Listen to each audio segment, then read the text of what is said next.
Hobbes here is the more insecure of the two dogs. I would give him these treats, but he has an allergy, so he can't have them.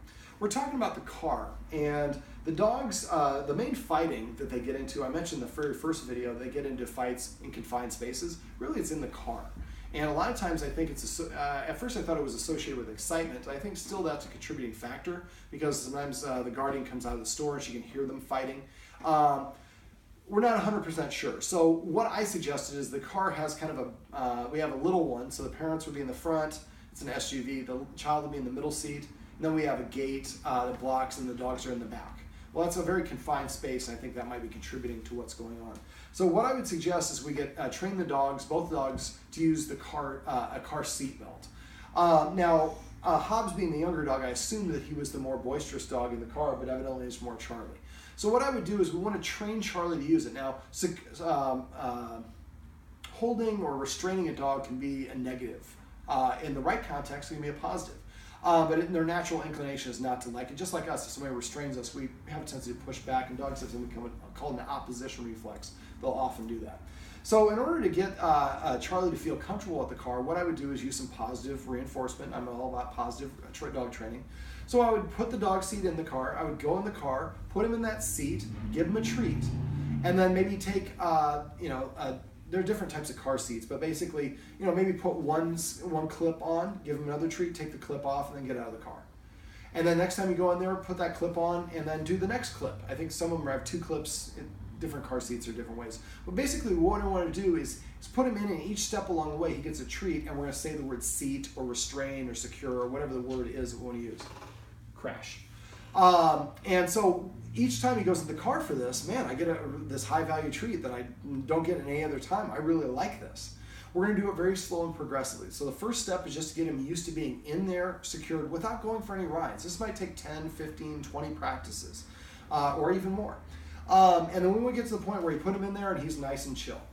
Once we can get him in there and he's nice and relaxed, we're going to start increasing the length of time. So once he's all secure, give him the treat, and wait 1 second, then take the stuff off, give him another treat, and say secure, or whatever the word is. We'll say secure throughout this.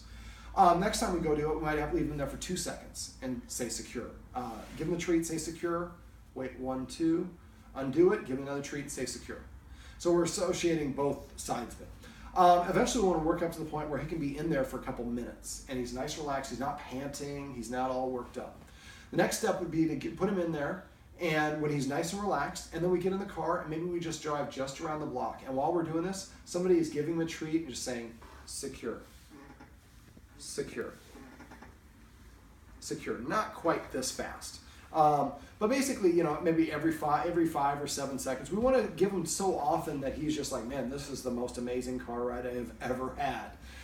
He likes to go bounce around the car, so this is going to keep him from doing that. Or we might do it with Hobbes and leave Charlie in the back, however we want to do this. But when we're doing this, we're not doing this with the little one in the back. We're going to have one of the adults driving and one in the back, I could actually be doing the passenger seat and just feeding him these treats. So we're using positive reinforcement to reinforce that this is being secured in this is a good thing to have happen. You get a reward for this happening.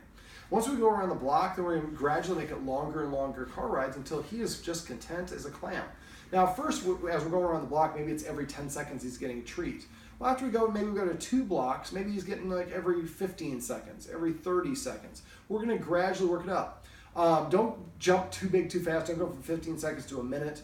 If you do make a big jump, and the dog starts whining or whimpering, go back to a smaller interval and practice that one. The idea, again, this is something that I'd like the guardians to practice a couple weeks till we get to the point where you say, secure, and the dog's like, well, yeah, I want to be secure. Take me in the car, put me in the car seat. Because now we've created a positive association. Not only will this stop the dogs from bouncing around, if one of the guardians is driving with the little one by themselves, they can't control both dogs together. And we want dogs in the short term not to be in a confined space where there is a potential for a fight, because dogs get better at anything that they do, including aggression and fighting. They're clearly comfortable around each other. They don't have problems. I think this is maybe one thing sets them off and we're not sure exactly what it is. So we want to just create some structure to prevent those things from happening. And then use a lot of positive reinforcement to help develop a positive association with the car seat. And before I end this video, a lot of people confuse excited for happy. And I talked to the guardians about this off camera. we want to make sure the dog is calm before we put him in the car. Now, for a lot of dogs, I'm going to use the example of the leash, because the leash is what gets them all worked up. Let's say that the leash is kept right here, and I'm sitting over there. I get up and I walk over the leash. The dog's like, oh, we're going for a walk, and they start getting all excited. I had a guy in South Central Los Angeles that actually, by the time he got his dog leashed up into the door, it was screaming. It was so excited. So what we did is we broke down the leashing process up into small steps, and any time that the dog started getting excited, we would stop. So the first step is just getting up and walking towards where the leash was. As soon as the dog walks in front of him, he would turn and walk away and sit down and wait for the dog to return to a completely calm state of mind, then repeat the process. Well, it took probably 7 or 8 times. Eventually, you could walk all the way up here and the dog would stay behind him. The next step was just reaching for this. The dog would start wiggling, getting excited. So we practiced just this reach. And anytime the dog got up or showed any animation, we would go sit down. We didn't say no. We didn't chastise. We didn't punish. The consequence is the thing that the dog is getting excited about immediately stops. I had one guy tell me, he's like, you don't like dogs being happy, do you? I'm like, well, I want a dog to be calm, because calm and balance is when we're at our best. Dogs are going to be at their best when they're calm and balanced as well. So if you have a situation where your dog gets excited, you want to recreate that situation and play with the elements so it's not so intense, and help the dog practice each individual step along the way, and eventually we can string all those steps together and the dog knows how to behave.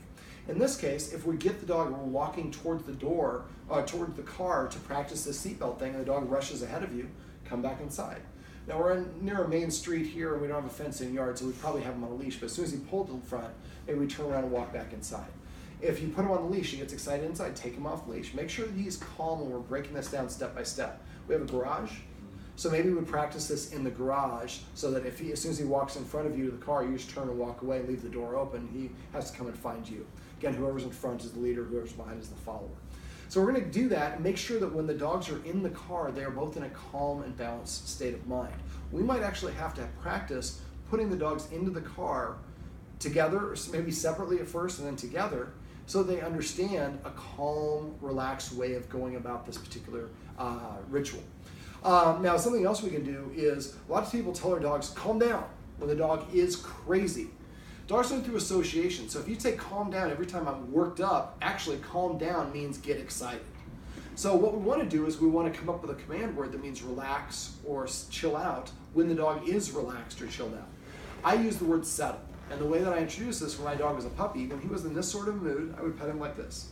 Settle, settle, settle.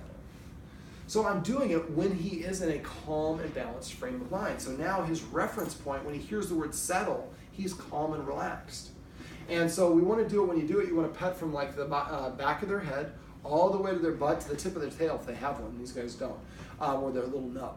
And so this way we create a calming effect, number one, and also it helps them understand and have a correlation to settle or relax or chill or zen or whatever the word is means to chill out. Now I do this with both dogs in here, so if you're in the car and you're driving somewhere and they're starting to get worked up and you say settle, and they know what that means, they can relax, you can a lot of times alleviate and stop a problem from happening before it actually starts. All right, so make sure that if they're getting into the car, gets them excited, or jumping up into the car, walking to the car, getting the clip, whatever it is, break that step down, practice it over and over until the dog is completely relaxed throughout, then move on to the next step. So this is how you can teach your dogs to be calm in the car and create a little bit of structure and positive reinforcement with a dog seatbelt.